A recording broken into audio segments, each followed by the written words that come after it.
Hi everybody, it's Marie here and I'm back today with a 12x12 process video for you. This one is for Lottie Loves Paper using the Simple Stories Quarantined and Simple Stories Hello Today collections. So this one does class as an advertisement. I'm also using a cut file from Pear Tree Cut Files called Today Documented. So basically for this layout I decided I wanted to focus on paper strips and have like a sunburst effect. I started by cutting up loads of different strips of all the different papers from the quarantine collection. There's that lovely blue, there's the houses, there's the dark blue, there's the yellow, there's that stripy paper. Some of the backs of the papers aren't suitable because they're cut apart sheets, but I mainly went with the full patterns. And my initial thoughts was to use all of the different papers, all of the different strips, and overlap them and have loads of different ones and have them all kind of coming out from behind that cut file. And as I'm playing around with it, I couldn't quite get it to work, and I didn't quite know what was wrong. I knew generally that I wanted to put a line of 4 photographs above my cut file. Now the photographs are of my son cooking a risotto for our tea. How lucky are we?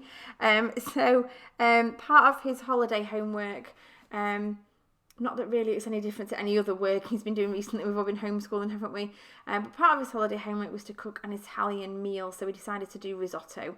And it kind of turned into a bit of a family effort. We've got some lovely pictures of him cooking now and pouring all the ingredients in and chopping up the onions and things like that. So it was a lovely, lovely memory to document one of our lovely lockdown memories. I know I've said this on a previous video, but I did at the start of the very first lockdown say, no, I'm not documenting any of this. It's far too negative. And then as time's gone on, I actually really want to document the good things that have come out of it. It's lasted so long. I kind of want to document nice things that have happened to us, and lovely family time that we've had. So what I've done there is I've taken the inside parts of the letters, drawn around them, onto the back of that yellow paper, so done them in reverse, and then as I've cut them out, left a small extra gap around my pencil line so that there's enough to overlap to stick them on with, and then I've used those letters again to help me decide where the centre of the O, the D and the A fit in, just to get them in exactly the right places. Now I'm going to start playing around with these strips again, and I do spend quite a while. I have cut them in half so I can have more control over kind of where they go in and out, but I do play around here for quite a while with the layout of where these are going to go, and I do put the a kind of slanted end on each one as well. I didn't like the straight end, so I've given each end a slant, and I'm playing around now just trying to decide which ones I'm going to use. I still don't like, it's not quite working for me. I know I'm not quite happy with it yet, so I just play around firstly with the photograph order and the photograph positioning, deciding whether I'm going to have that last photograph lower down or whether I'm going to keep them all in a row. And then I decide, because I've backed that cut file with the yellow, that I need a yellow strip in there as well. And then when I start putting those things in, I realise that it's the yellow and the blue that look really nice together.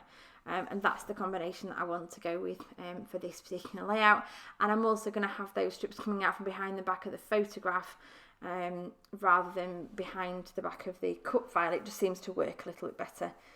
So now I'm playing around with the yellows and the blues, and it is those two colours I'm going to go for. So just play around with the positioning. It was really annoying actually, because they're all kind of overlapped and they're all tucked in. Every time I tucked something else in, one of the things I'd already tucked in moved. Really annoying. But got there in the end after doing a lot of fiddling, a lot of playing around, and I decided I wanted exactly the same number of yellow and blue, and I didn't have much of that blue paper left. I used that blue paper, that blue cardstock on my previous layout, my first layout that I did with this collection, and I kind of backed the cut file with it, but then had a bit of a mishap with my Cricut, so lost a little bit of it. So working with a very, very, very small amount of that blue paper, that's all I've got left, very, very tiny amount. But I'm happy with how that's looking. Now I've decided, because the cut file is now going to be sitting white on white, just to make it stand out a little bit more, I've used some Distress Oxides here. This is mustard seed, I think. And all I've done is I've used a makeup brush and I have kind of smooshed it onto the bottom of the Word document. So I don't cover the whole of the word, I just cover the bottom of the word. So it just kind of makes that lovely ombre look. And you'll notice when I was doing that, I didn't go straight onto the cut file with the brush. I went onto the matte first and then pushed the colour onto the cut file. That was just to prevent me getting any really harsh lines on that on the cut file and then having a bit of trouble blending it out, because it is difficult. Not difficult. It's trickier, I suppose, to blend out on a fiddly word like that documented there, rather than on a larger piece of paper. So yeah, here I go again, fiddling around with these sunburst strips. I decided I wanted some of them with the yellow on top and some of them with the blue on top, just to make it look less uniform.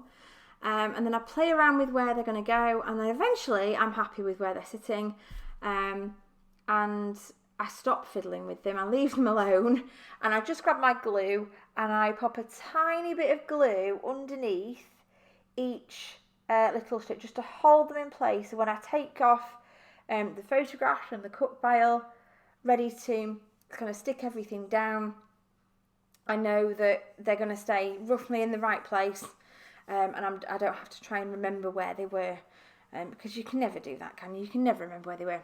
Now, off camera, what you haven't seen me do, what you watch me do now is fussy cut this lovely, gorgeous little rainbow from one of the cut-out cards. And what you haven't seen me do is take the layout and go and sew.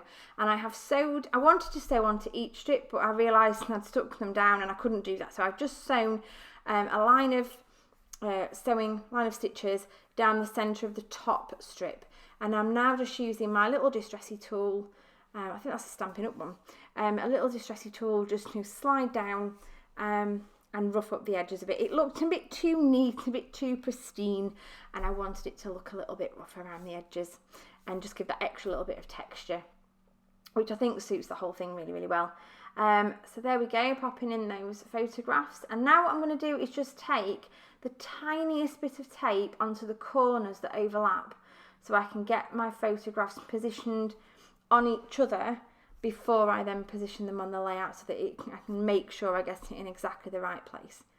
I'm now going to use some adhesive foam on the back of each of those photographs just to prop it up, give it an extra little bit of dimension. I don't like really flat layouts. I do like to have a little bit of, because I think that bit of shadow gives a really nice effect. So a little bit of foam on there, and then some double-sided sticky. I just use the cheap craft foam, single-sided. I think it's meant for kids. So it's single-sided adhesive. So you always have to put obviously adhesive on one side of it. But it's cheap and cheerful and it works perfectly. And I always keep all the little offcuts in that little tub you can see there. And never throw any of the pieces away, because they always come in useful for filling in the backs of letters. And just those, you often need just a tiny little piece of something. So I do try and keep all of mine and then use them up on certain pages. So I'm just putting some foam now on the back of today. Now I haven't put it on that top quarter because that is going to overlap onto the photograph, and the photographs are already propped up. So now I'm just using a bit of wet glue on that cut files. I'm chosen wet glue on there so that I can move it around and position it, getting it straight where I'm happy with. And now I'm going to start playing around with ephemera. This is my favourite thing to do. So as part of my mini kit for this particular little set, this little DT kit that I got the 6 papers from the quarantine collection. I think that's all there were with those 6 papers. I didn't get the sticker sheet, so I decided I would pair it with a few bits from the Hello Today collection. Now I'd already purchased myself quite a lot of the Hello Today collection because I'm planning on doing an album to reflect on 2021 as a whole, a little 6x8 album, and I love all the cut apart pieces in the Hello Today collection. But I've got the puffy stickers there from the Hello Today, and then these are just the bits that I've got in my stash, and I'm just sorting through. I think there's the journaling tags there from the Hello Today, the ephemera pack. I think that's all I'm hunting through at the moment, and just picking out a few little bits and pieces. I've got some little typed words there. I've got that 24/7 chipboard sticker, the yes, yes, yes, and the good stuff.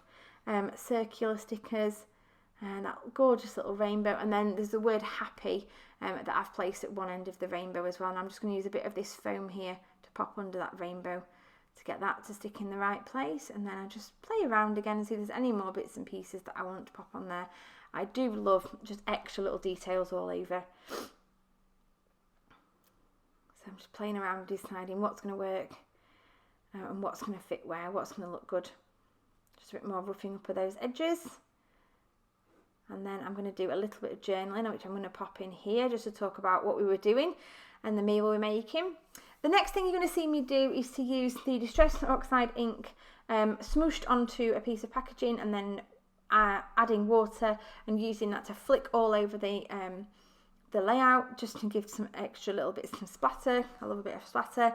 And then the one thing you don't see me do, but you'll see that on the close-ups that are coming up in just a second, is I do add a strip of that yellow paper, as you can see there, down that left-hand side. I felt that the whole layout needed just anchoring down. It felt like it was floating a little bit. So that strip of yellow down the edge just really gave it that anchor point, and I stitched down that as well, just to add that extra little bit of detail. And I also popped a few bright yellow Nuvo drops in there as well, just as I'd finished. So that's about it. Thank you ever so much for watching. I hope you enjoyed. Please do remember to hit like and subscribe to my channel if you haven't already, and I will see you again soon. Bye for now.